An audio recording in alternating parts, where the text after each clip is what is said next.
healthcare, we deal with dying people all the time. We see them, not daily, but we deal with people who are going to be terminally ill or people who die suddenly. And I think as healthcare workers, when it comes to dealing with terminally ill patients, I think we all really try to focus on the total care of the patient, on their suffering, the quality of their life. We want to provide the best care we can for them in the fact that we honor their wishes, we help them remain autonomous, we care for their families as well as the patient.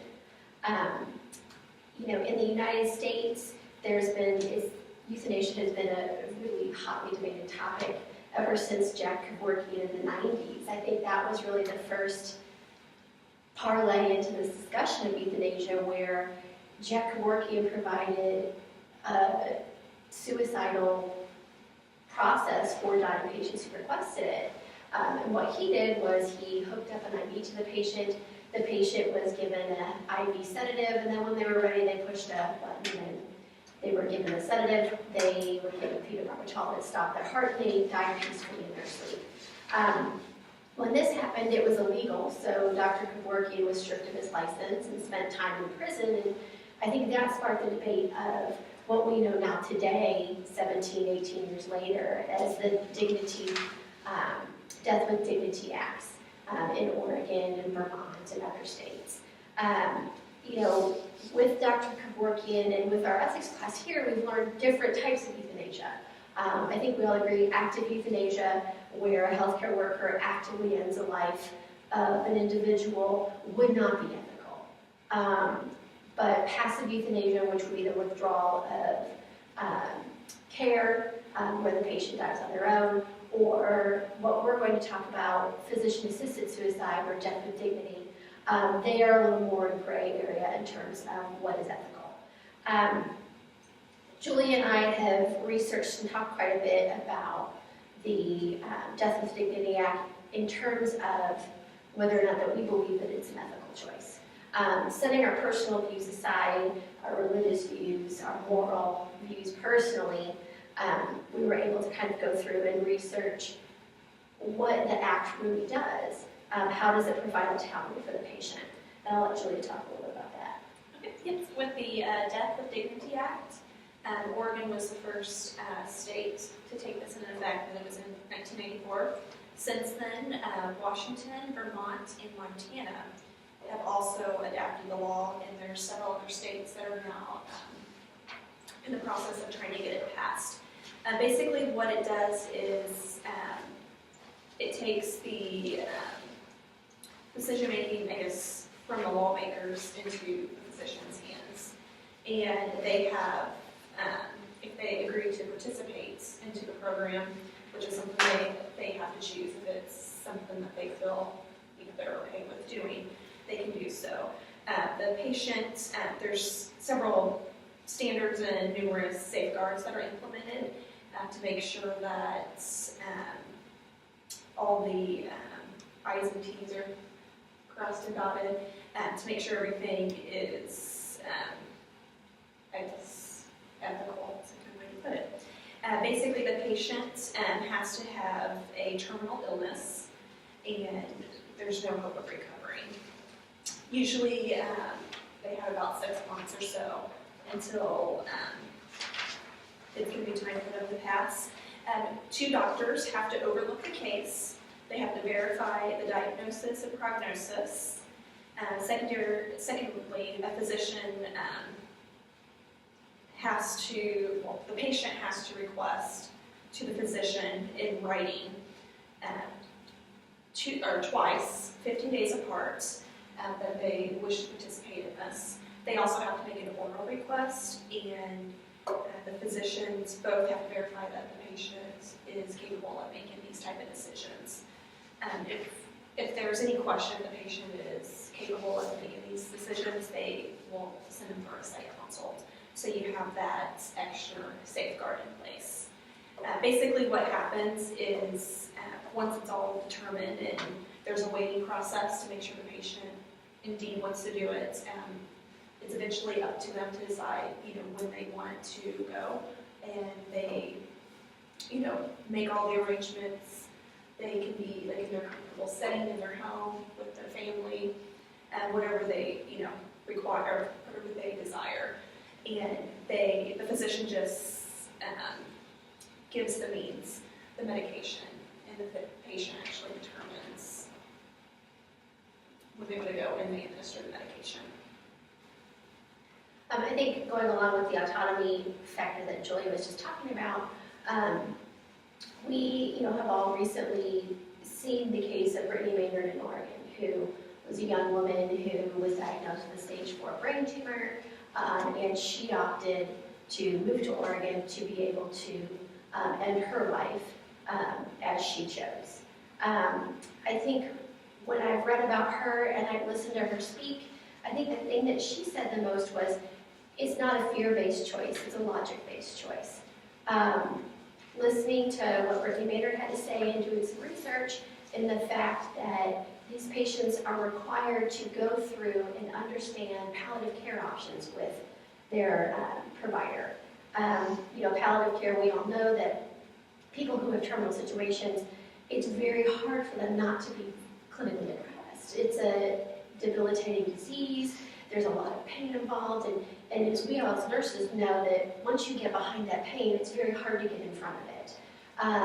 So I think that the thing that this does is it provides that quality of life for the patient, and the patient to have control of what quality of life means to them versus quantity of life. I think as healthcare providers in the US, I think we all view that we need to keep people alive as long as possible, and that is our goal, is to keep people alive, keep them alive. And I think that it's really that we view as a medical community, we view death as a failure. And I think that prolonging someone's life or continuing to treat them past their wishes really may not be honoring the quality of life that that person chooses.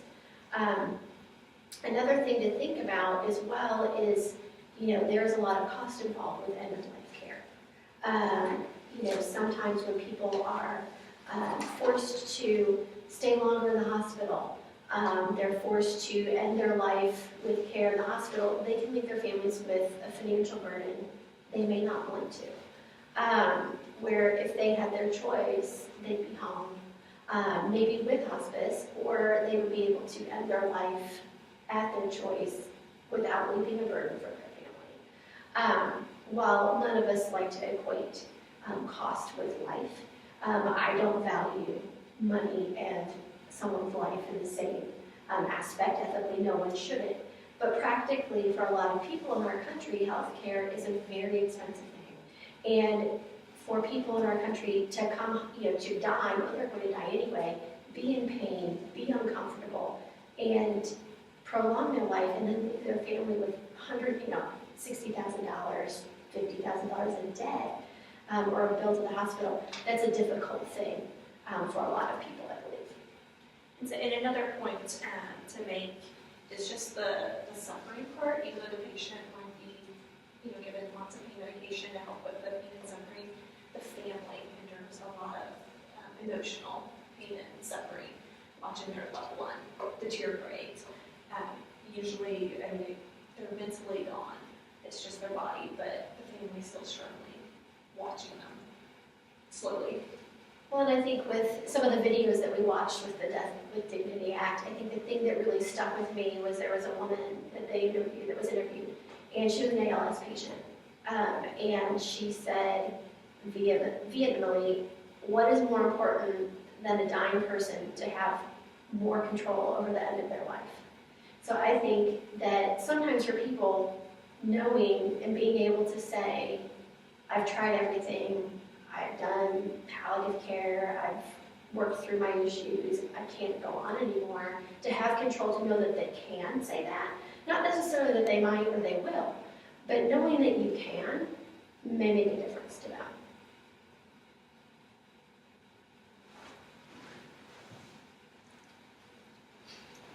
Cheese break.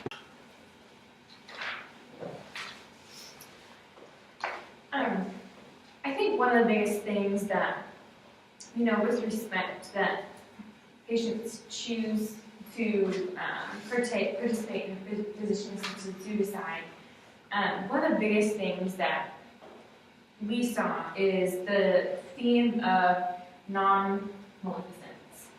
And that in itself, according to the Journal of the American Osteopathic Association, calls for the physician not to inflict harm intentionally. This principle relates to a basic maxim of good in medical care that's above all, do no harm. Many physicians view that physician-assisted suicide is a violation of this principle of above all, do no harm. And this thought and this notion across the board for many physicians in the United States in particular, they take the osteopathic oath for DO school, but the Hippocratic oath also says something similar to this. It says, "I will give no drug for deadly purposes to any person though it may be asked of me." And that's just really them making a big stance. And DOs are just as respected as MDs in our society today. So that being said, this is my oath to do no harm. This is against what I believe is practicing good medicine. Kind of talks about that, the non-maleficence aspect is, it's big, it's prevalent. Even though a lot of patients may be requesting it, they've chosen to say, no, I'm not going to do this. And Courtney has some about virtue. Yeah, so just as DOs, MDs, I think we can extend the non-maleficence towards any healthcare provider. Nurses, I know in our nursing code of ethics, we are to do no harm to our patients. We are to advocate for our patients, for their comfort, for them not to be suffering, and I think it really speaks volumes to argue the non-maleficence portion of euthanasia, just because, and I guess this is my personal belief, but aiding in death is, I guess, inflicting harm to your patient. So I did find a pretty great article from a symposium that was held with a very adamantly pro-euthanasia professional and an adamantly con-euthanasia professional. And something that really spoke to me was the virtue of the actual euthanasia process. And so it said, virtue asks that the physician deliver compassionate care within the limits of the MD's roles. The trust we extend to the medical professional to heal and protect life is something that we would want to sustain, and the perspective of virtue asks whether that kind of trusting relationship would be enhanced or hindered if euthanasia became a part of the options that are available to the physician. So it kind of draws this fine line in the sand of where can we cross to what is actually benefiting our patient, going along the lines of beneficence, doing good for our patient, and what is actually crossing the line into the non-maleficence, which is, we aren't supposed to be inflicting any harm on our patient, but where do we draw that line? I think that's what we are discussing this evening. So.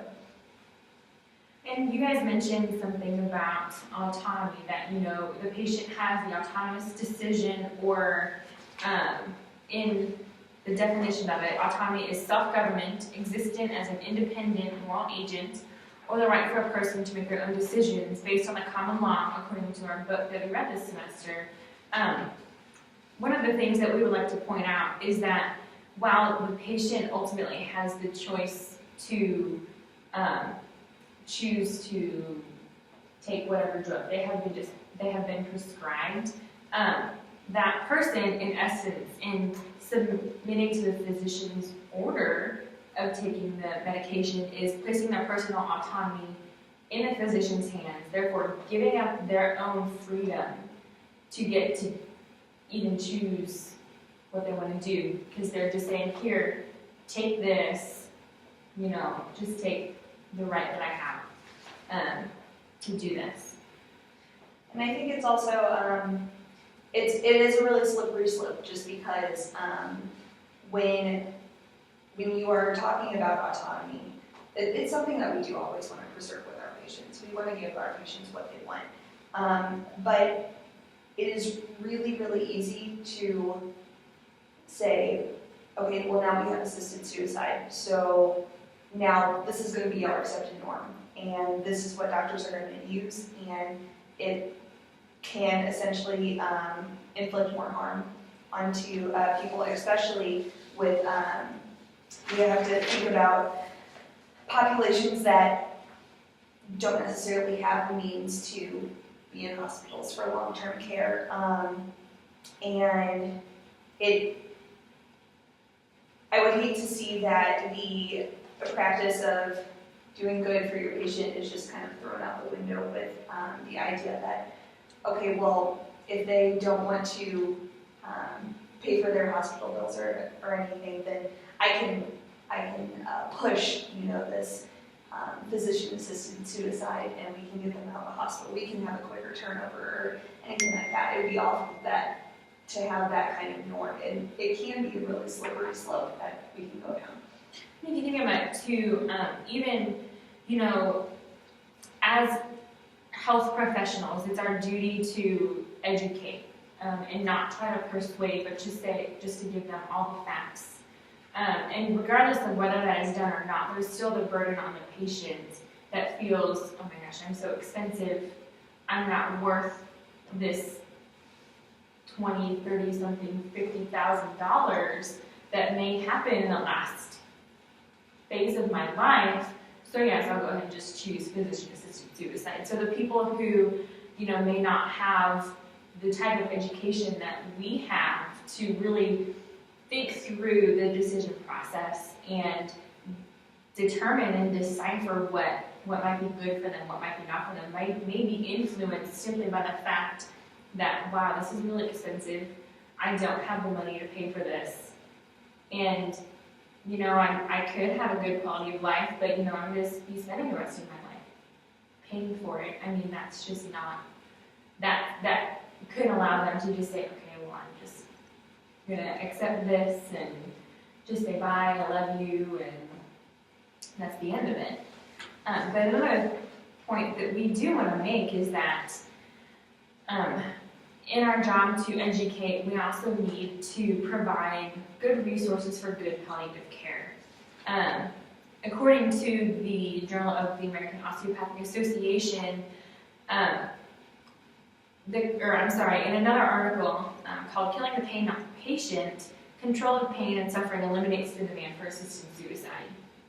So pretty much providing really good palliative care, controlling their pain, controlling their needs, really meeting their needs at the base of Maslow's hierarchy allows them to, maybe continue to fulfill what they have desired to do in their life rather than focus on this pain is so unbearable and this suffering is so unbearable. But when they have good resources and good connections and proper palliative care, the desire for physician-assisted suicide is ultimately eliminated and decreased. Another thing we want to point out that with the Journal of the American Osteopathic Association, that building trusting relationships between the patient and the provider and the patient really allows for good advanced directive care planning. So when that patient has the trust that physician or nurse or social worker or whoever is going to vouch for them in a time of need, that most likely also eliminates the desire to just say, I don't want to live, I want physician-assisted suicide. Something along the lines of the palliative care, and we always have to, it's kind of a seesaw effect. Is our patient suffering too much, or are we, giving so much medication that they are just kind of, they're intubated and everything. And a lot, in the symposium that I found entitled Legalizing Euthanasia, Medical Perspectives on the Deaf and Dying, it states that We recognize that life will not be free of suffering, that life will be burdensome, and there will be tragedy. The perspectives of virtue tries to be realistic about accepting that. It encourages us to construct structures of support, which will enable us to raise those who suffer in the network of the supportive and caring community. So I think there is something to be said that suffering is a part of life, just as death is a part of life. And we as human beings, we have the opportunity to look for, or to anticipate certain things that are going to happen in our life. I have personally had the, unfortunate opportunity, but kind of a life-building opportunity of seeing some great-grandparents pass away. And no, is it easy? Absolutely not. But is it something that does build character and builds life experiences and wisdom in seeing somebody go through that process in life? I think so. And you almost have to wonder, are you going to want your family members watch you kill yourself, or are you going to want your family members to watch you naturally pass away? So it's a very gray situation. There's no way to just sit there and say, this is the right way to do it, this is the wrong way to do it. So I think it is just something to consider, that death and dying is a part of life, just as suffering is, just as giving birth to a newborn baby is. So Another thing that while Oregon has the death with dignity law, there are many ways that us, specifically as nurses, with our more intimate relationships with our patients, we can give them dignity in the end of their life, especially if they choose to not do the physician-assisted suicide. One of the biggest things about providing end-of-life care is having consistent caregivers like hospice and like palliative care that ultimately patients and patients' families report that, this really helped me cope with this, or this really helped me be okay with dying or passing on, or whatever euphemism you have for death. It just, in my experience and what I've learned, having the proper foundation in nursing care really kind of eliminates that, eliminates the desire to go another way.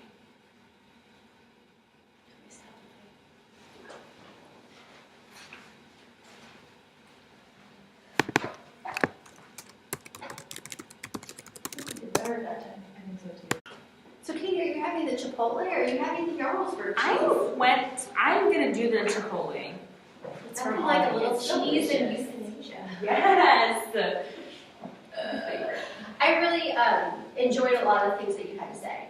I think the things that you said about the fact that it's a really great conversation.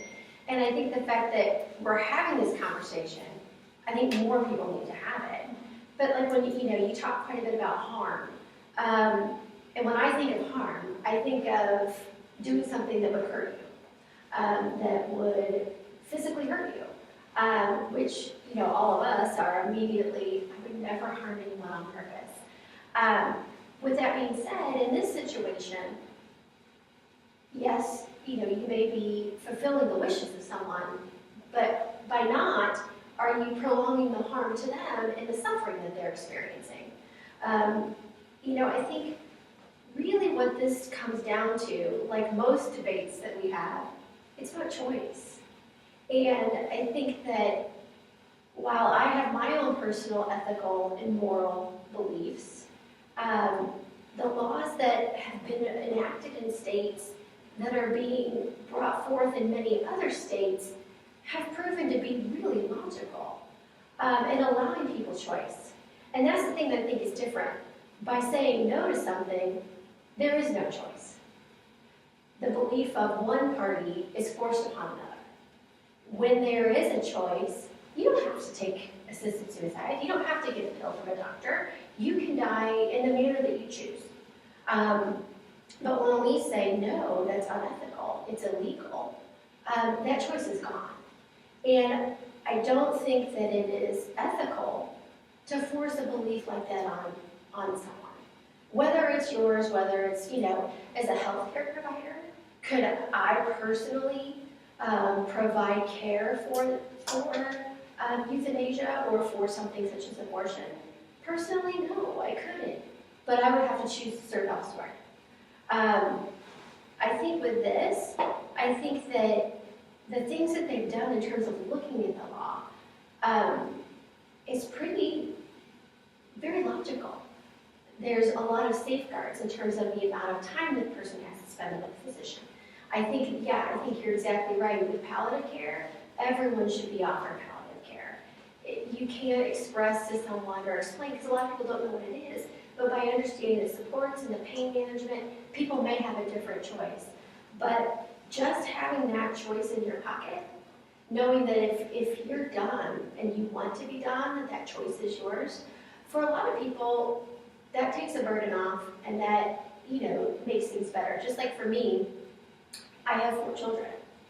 The thought of me suffering, knowing that within 6 months, no matter what I did or how hard I prayed, or that I was going to die. And when I knew that my quality of life was no longer what I could handle, that what I felt my family could handle, I would certainly like to have that choice. Whether I act on it or not, I don't know. Brittany Maynard's an excellent example. She had the choice. She got her medication 3 months before she even, thought about doing anything. But she said having that there was a peace of mind for her. And so I think that it's all about a personal preference. It's all about autonomy, choosing what is right for you. What's right for you and your family may not be what's right for Julia and her family. But who is to say that there shouldn't be a choice? And I think that the safeguards that have been proven in Oregon over the last 17 years really take that away from the physician. It's not in legislators' hands. Yes, physicians prescribe the medication, but it's not up to the physician to give the medication or force it on someone. I think that, while are there people in the world that have done horrific things? Yes. But overall, I think people that are good. I think people who are in the healthcare profession really value and take seriously the ethical code that we all, believe. And I think it's a very great thing. But I think it's really good that people want to talk about it. And I think by talking about it, things get better for everybody.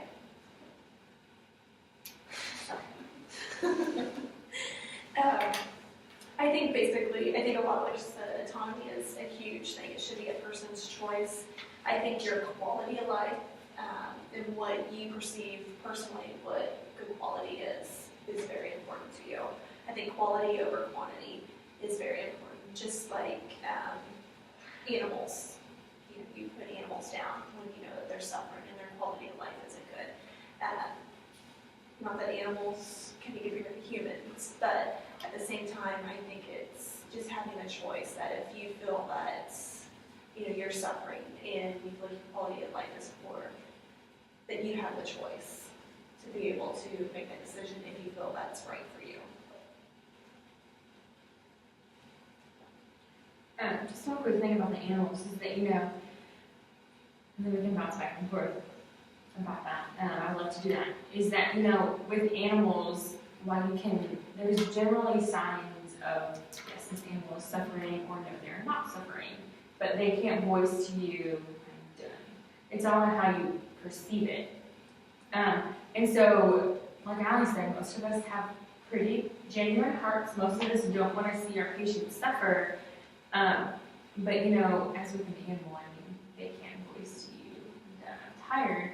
And you choosing to perform an act of euthanasia is a form of betrayal to them. You are saying, yes, this is what I'm going to do. You have no choice, and this is just going to be the end of it.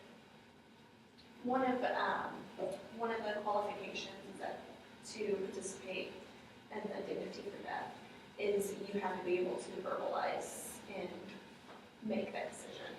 So it's different that way. So it's different in that way. And like you said, humans aren't animals. They're not animals. You can't compare it to that.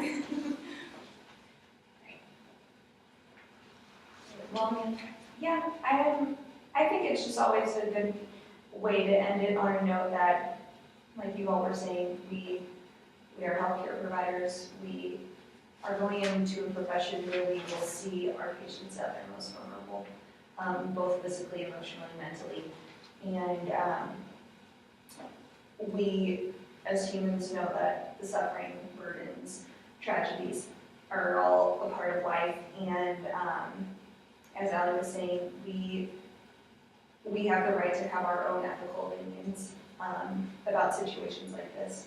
And I think it is a great opportunity to openly discuss in a safe setting what is going on in our country, what we can anticipate ourselves for future healthcare situations, and just know that it's important to know where we firmly stand in our own moral character, in our own ethical opinions, and be able to decide to act on those or not, or change our opinions along the way, or whichever, based off of the experiences that we see as we move on into our professions. So I think you're right on. I think, we live in probably the best country in the world where if you don't believe in that, you don't have to do it.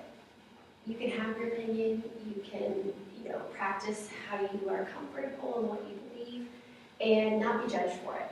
And I think that's probably one of the best things that it's enough choice. Mhm. And the fact that we can freely dialogue about it, I think is even better. I agree.